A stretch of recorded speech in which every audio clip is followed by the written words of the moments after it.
So we've had friends, we've had family. What is Carol going to connect to next?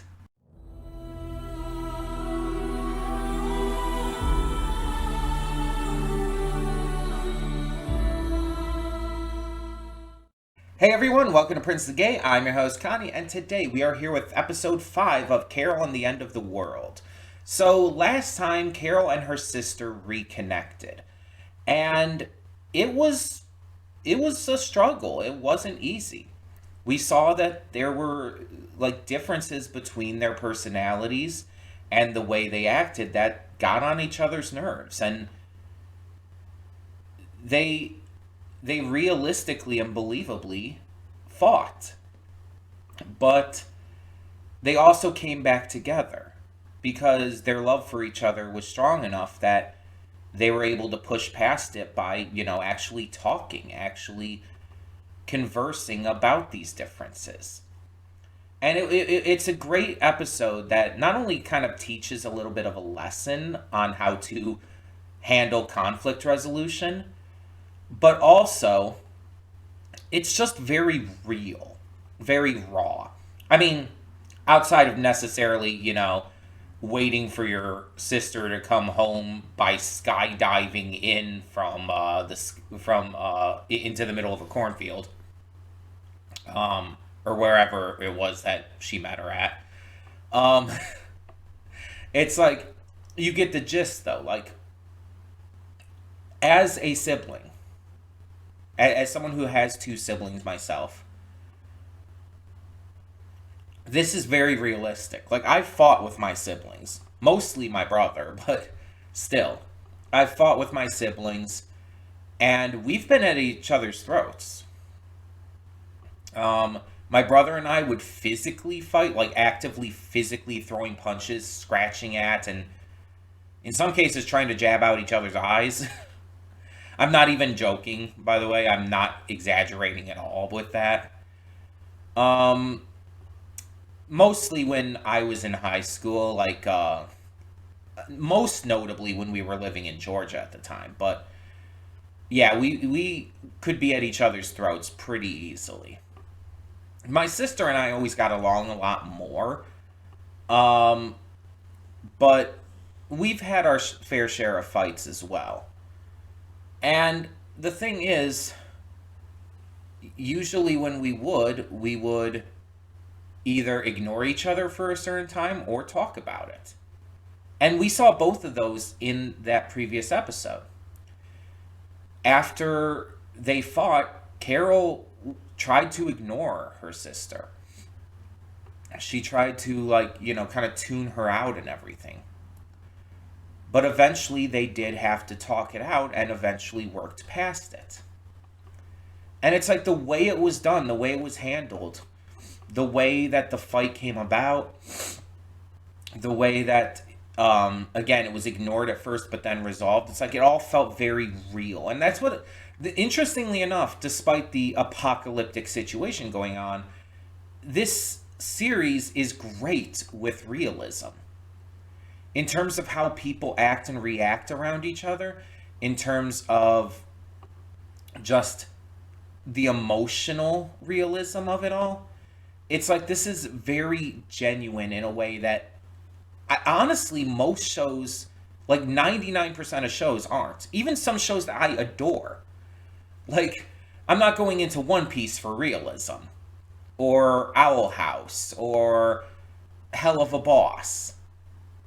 I love those shows despite the fact that they're not realistic in any way. And that includes, in a lot of cases, in the emotional and conflict related story beats.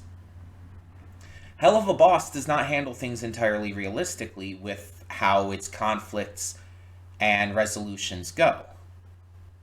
I mean, it's better than some shows out there, sure, but it's not entirely realistic, and it's not trying to be. It's trying to be emotional, it's trying to be, you know, strongly written. And a lot of times when a series is focused on making relationships and relationship drama well written, they have to sacrifice some realism. Because they have to make it entertaining, they have to make it dramatic, they have to make it intense, etc., etc. Owl House had some very realistic stuff in it in terms of emotional storytelling, but it also had a lot of stuff that, let's be honest, was resolved way too easily. Way too easily. Things that would not be resolved that easily in real life. One Piece is One Piece. I shouldn't need to explain why a lot of the stuff in that is not realistic, including the dramatic, emotional stuff, and how it's resolved and whatnot. As good as it is, as well written and powerful as it can be, it's not really realistic. But we're not looking for that realism in those shows. When we come to Carol and the End of the World, this is a show that from episode 1 builds itself on that realism. It gives you this fantastical premise, end of the world, apocalypse. It's wild, it's crazy, but it focuses on the human element in such a way that it paints it in a very, again, realistic, believable sense. Anyone can connect to this through one character, through one situation or another. Whether you're a Carol, whether you're like her sister, whether you're like their parents, or one of the other co-workers at the distraction, that's what I've just come to call it, by the way. Or etc., etc., one of the friends. There's a character in here that you'll probably connect to and relate to some degree. And even the characters you personally can't relate to, you know people like that. You absolutely know people like that. And I've talked about it already in previous reactions, in previous episodes. I'm very much like Carol. Now, not exactly the same. I mean, there's some notable differences. But I'm very much like Carol. In terms of personality, in terms of, the kind of, like, ways I have to have something to focus my attention on to keep myself going and all. And again, certain things are not the same. I'm not like, I'm not a busybody worker type of person. That's not something that would ever appeal to me. Not even as a coping mechanism. I would have to find something else. Honestly, in this kind of situation, I'd probably just be drowning myself in video games, television, and booze. So not much different from real life as it is, right? But in all seriousness, it's like there's a lot I see of myself in her, but not everything, and that's the same for a lot of characters in a lot of media. It's like, because humanity is so different and because we interpret humanity so differently, you're almost not going to be able to, like, find even a fictional character that is exactly like you unless you create them yourself. Unless you create the character personally, you're not going to find another character who is exactly like you. You're going to find characters who are a lot like you in a lot of ways. But there's going to be one or two little things that separate that character out, that make them different. And I like that because, in a way, characters within media shows the diversity of humanity. And getting to experience that with different shows and movies and games and all is fantastic. And I that's why I don't like it when a lot of characters are just copies of other characters, because it just feels like too bland and too unrealistic. I like it when characters are super different than other characters you've seen before and really stand out and are really unique and interesting. And that goes in terms of personality and interests, in body type, all this kind of stuff. Just general design. There's always going to be elements that hooks any character in with others. but as long as they are still pretty diverse, that's kind of what I look for. And in a way, the characters in this series are pretty diverse and interesting because of just how real they're portrayed. Not to mention the art design on this show is pretty unique. Um, but I think we should get into this. I think we should check out, see what this episode has in store for us. Are we going to go back to the distraction? Are we going to focus more on family? Are we going to go back to the dude from the first episode? A lot of different plot points we could return to or focus on again, or even something new. Let's see where it goes and hope for another fantastic episode. Cutting in here real quick to remind you of all the awesome content we have on the channel. Between Monday and Friday, we have a plethora of awesome series reactions with 2 on Wednesday. We also have movie reactions every Saturday and Sunday. I do pre-record them during the week, but upload them on the weekend. And don't forget about the gaming stuff on the Princess of Gaming channel. We have Baldur's Gate 3 every single day, Horizon Forbidden West every Monday and Friday. Tuesdays and Thursdays is Life is Strange Double Exposure. Wednesdays and Sundays is Beyond Two Souls. And Saturdays we have Nier Automata. Don't forget to click the link in the description to get to today's video. I do redirect everything just due to copyright reasons. And please, subscribe to the channel and like this video if you want to see more awesome content such as this. But thank you so much, as always, for tuning in. Let's get to today's reaction. And we are back, and we'll begin with spoilers in 3, 2, 1, now. You know that meme that has gone around for Gravity Falls with it's when Grunkle Stan is like watching commercials or something on the television, and I don't remember exactly what the commercial or whatever he saw was about, but he's like, TV, it knows what I want. It's like, that's what I'm feeling right now, because this was exactly what I wanted. I vocalized this like a couple episodes back, that this is where I felt it was heading and what I wanted to see from this. Carol not only just breathing life into the distraction, but finding a way to bring all these people together. We already saw it with Donna and Luis, and now we're seeing it with so many more characters. And I'm not going to remember all of these names. I probably won't remember any of them unless like the character becomes notably important. But that's not really the point. The point is, this is a world where the end is upon them. The end of the world, the apocalypse, is within spitting distance. And these are all people who have not been able to cope with that. People whose lives, for one reason or another, left them feeling empty.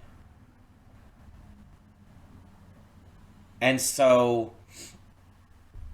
they found and started working at the distraction to do as the name suggests, to distract them. To focus their attention on just doing a basic dead-end job. That it allows them to ignore the fact that they're all on the verge of dying.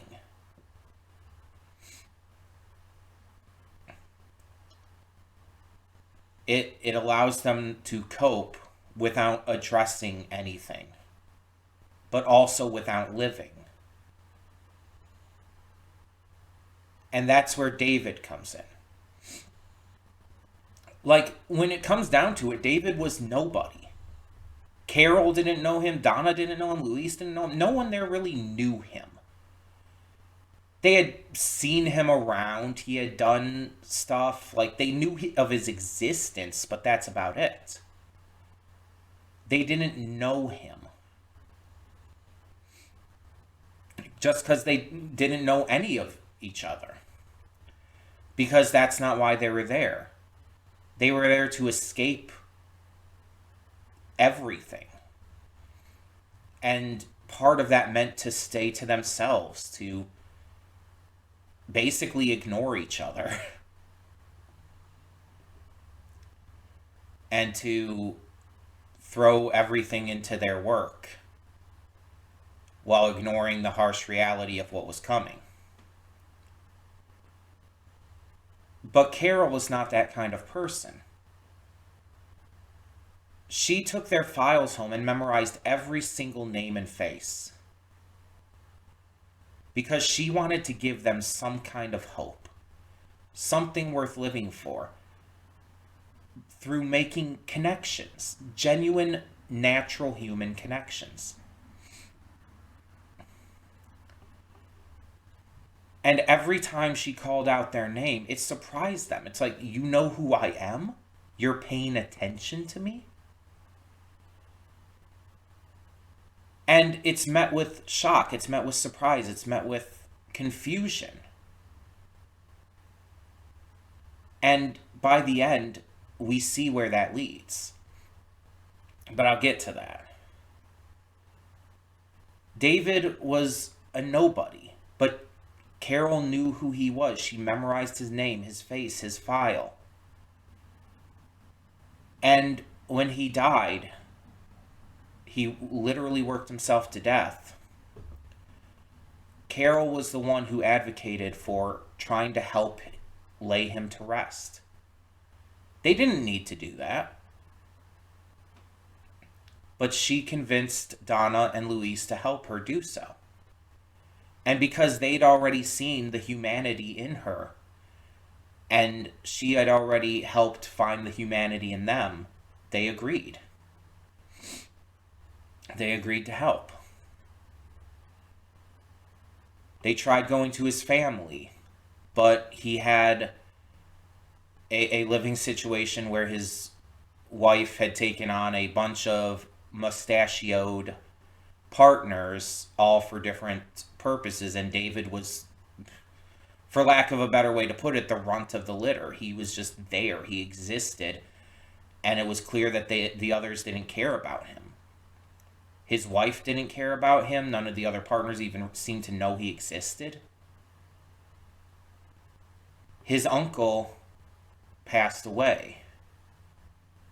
So we don't even know if he cared about David. But everything was turning out wrong, and so they called the military and had him cremated. Carol got his effects, and she went to the hotel room he was staying at, finding a sad state of affairs, but eventually realizing the one thing in his life that he looked forward to, the one thing that actually seemed to bring him joy, was work. Something that all of these people have found complacency in is what brought this one person joy. And he was so obsessed with it that he worked himself to death because he had nothing else. So Carol continues to reach out. She invites everyone there to a rooftop memorial for him. And when it seems like it's just going to be her, Donna, and Luis, her work pays off. Others start showing up to pay their respects for a man they didn't truly know, because they found humanity. Carol introduced humanity into this workplace. And they joined her in saying goodbye to someone who they might not have known, but who was also human, who mattered, whether they knew it or not. And this allowed them to form connections with each other, to do the one thing that honestly might have saved David if it had happened sooner. They formed connections, and not just from Carol reaching out. We see at the end, she's reached out too. Someone reaches out to her, and we can see that things are changing. That the people at the distraction are finding something to hope in again. Are finding something to look forward to besides just distracting themselves from their impending doom. They're making genuine human connection and forming bonds, forming friendships. This is exactly what I wanted to see. This is what I wanted Carol to do at this place.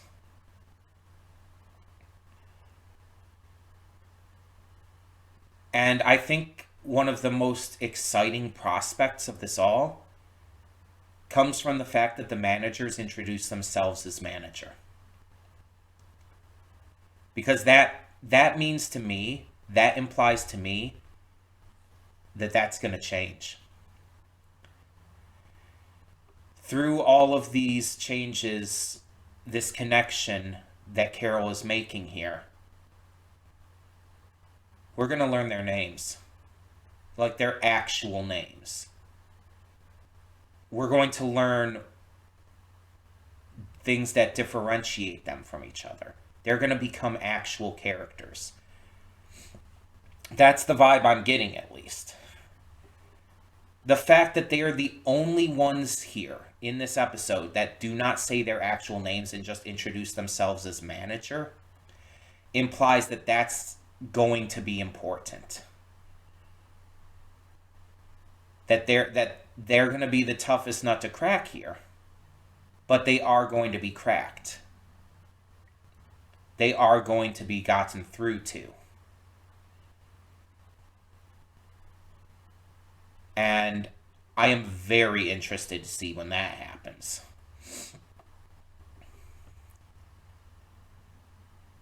It's fascinating. Because like I've talked about before, honestly, I think I mentioned it in episode 2 when we first brought this back after having done the first impression before. This is an adult animated series, but is not like most of the adult animated shows you see. Most of the adult animated shows you see, whether Rick and Morty, Mr. Pickles, Family Guy, even Futurama, to a lesser degree than some of those, but still, most of these ones you see that are adult oriented are all about either gore, crass humor, ultra violence, or some kind of like just constant sex jokes and whatnot. It's meant to be crude.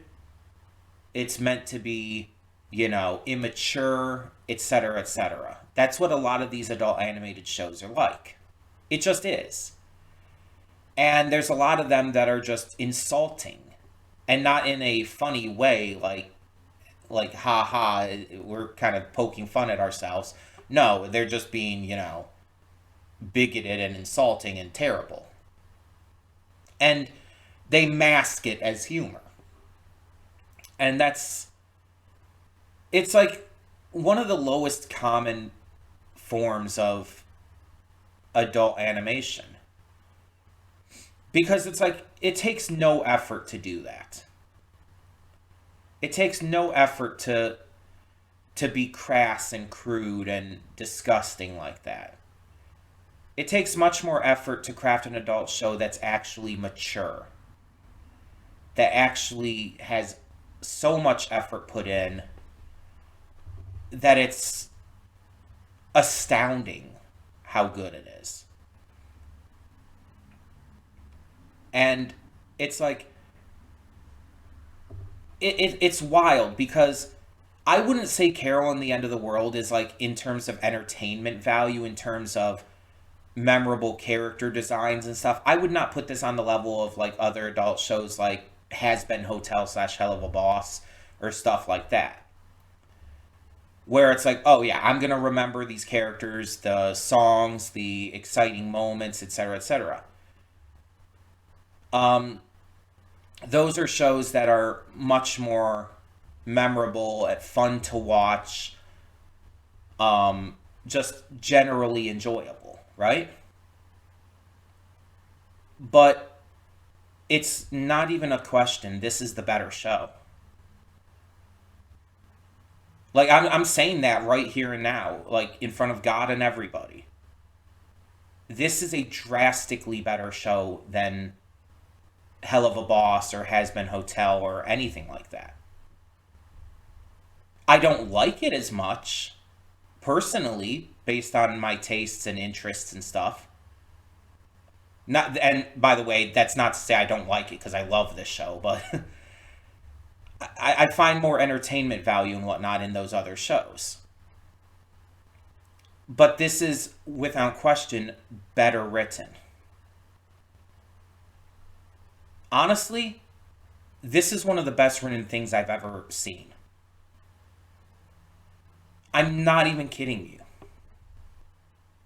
Like I had already been thinking this. I had already like had this thought going through my head, like honestly since episode one.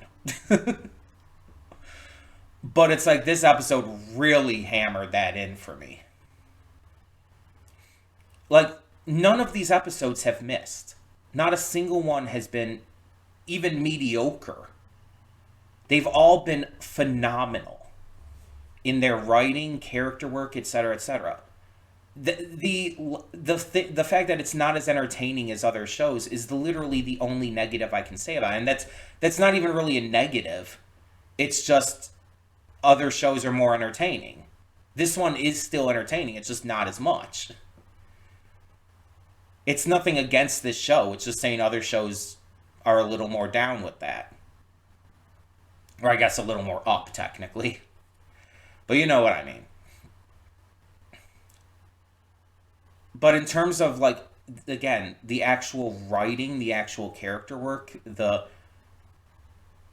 way this is all handled, the display of humanity, and how it is like you how it utilizes mature topics, themes, ideas, and whatnot into making an actual adult animation, not just an immature like teenage fever dream. It's like this is what all adult animation should strive for. This is what adult animation should be taking notes from. Because this is like that good. And the thing is, it's not going to. It's this is not going to inspire as much as it should. If for no other reason than because it's, let's be honest, not that well known. Like this series, I have not heard anyone talk about it on any social media platforms. And that's honestly a crime because of how good this is. But it's another one of those streaming shows that just got no actual marketing or whatnot.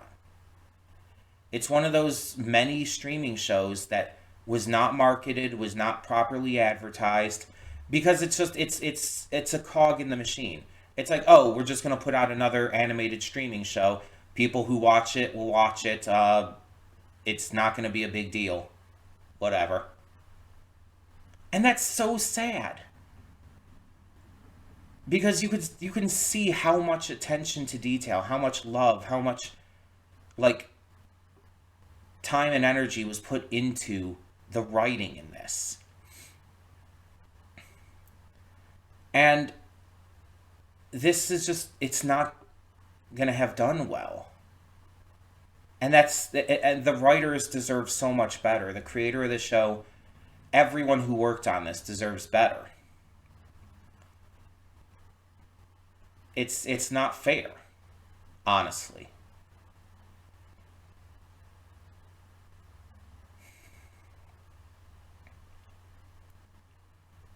It's one of the best written shows I've ever seen.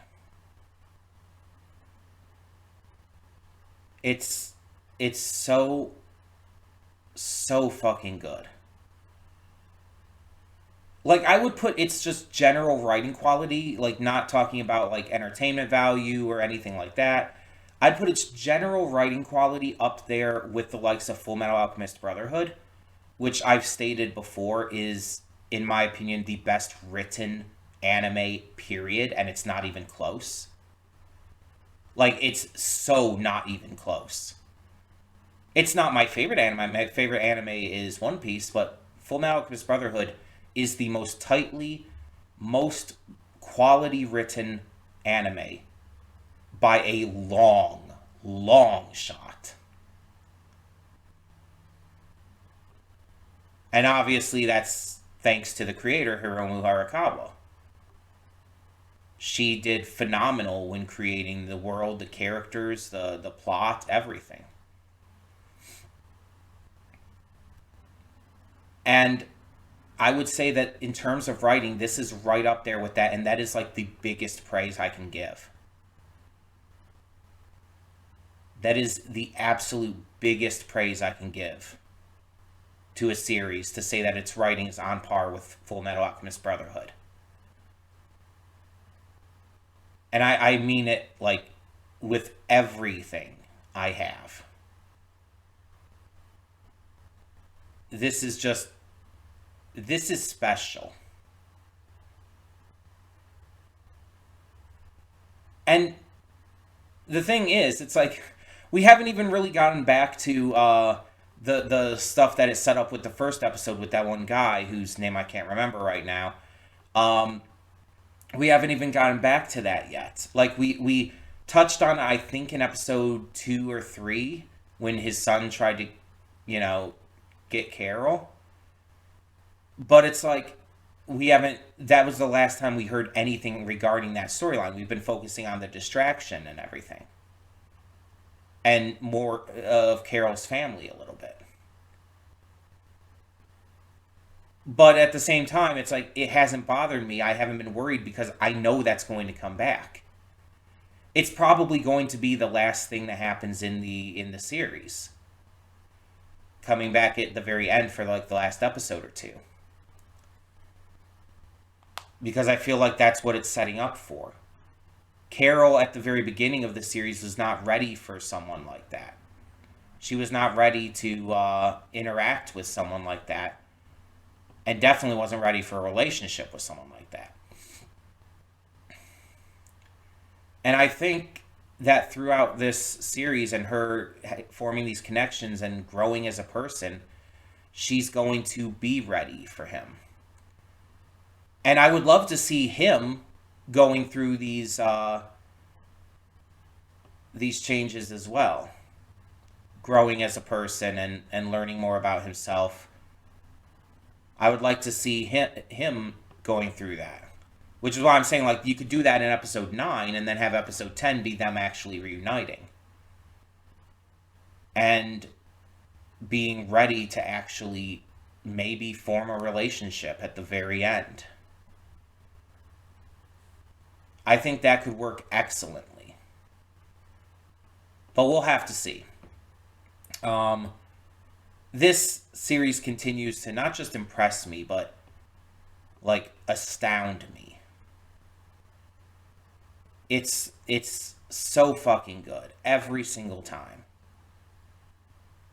And I can't even begin to guess like what else they're gonna do outside of the obvious stuff.